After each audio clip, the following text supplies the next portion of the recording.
Hello everyone, this is Manjinder, your life coach, and today's video is about women's rights. It's an interesting topic because I have heard recently many different things about it. Some people think if women have rights and they want to be equal, why do they accept chivalry from men? Such as when a man opens a door for a woman, why do they allow that to happen? Or why do they allow a man to allow them to go first in a lift out, or pull a chair out for them, or put their suitcase up for them. If they are equal, if they are absolutely equal, why do they not do that for men as well? And that's interesting on where the history of it comes from. So of course, throughout history, women's rights have changed. So in the past, gods and goddesses, and their god was Mother Nature, a goddess, it was a woman, yeah? And that changed to a man in the last 1,000 or 2,000 years, mainly 1,000 years. It changed to a male figure of God. Before it was a woman. Women were feared and revered. Their menstrual cycles, their birth-giving abilities were revered and feared.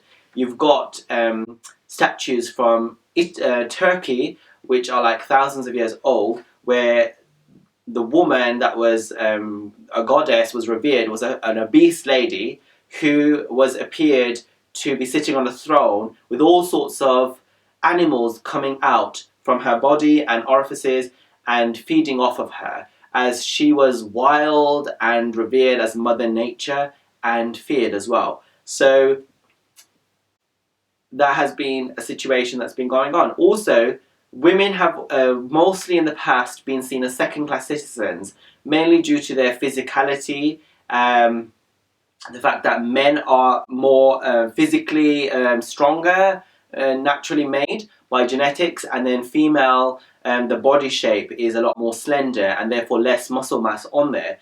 And the fact that they are the receiving partner in sex, in straight sex, and they obviously harbour the child and then give birth. So therefore, being the receiver of the penis, they were seen as recessive, submissive, and less than, and therefore cook and clean at home whilst the man goes and hunts and gets the food. So that's where the history of it comes from, and I think it boils down very much to sex and physical structure. Because mentally, men and women, equal intelligence. Some would say women have more intelligence.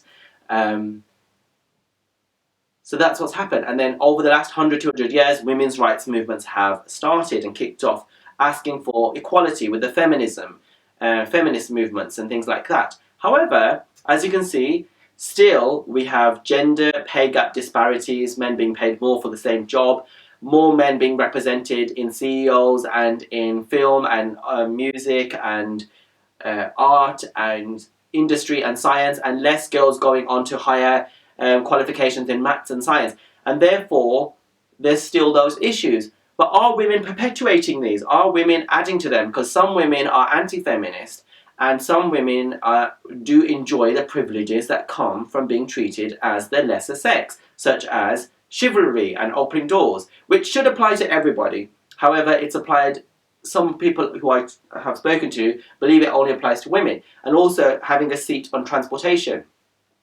Personally, when I'm on public transportation, if there's someone who's elderly or someone who's ill, then I will give them my seat. However, if it's a woman, I do not get up for that. But apparently, some men do.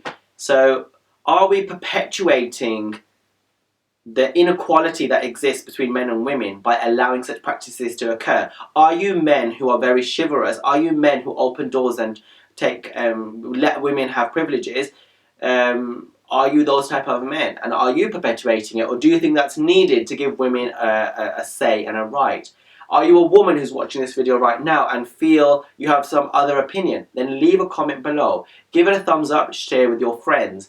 Here's my best-selling book, Bollywood Gay, and there's my channel. Subscribe to it. Thank you very much. See you later. Bye.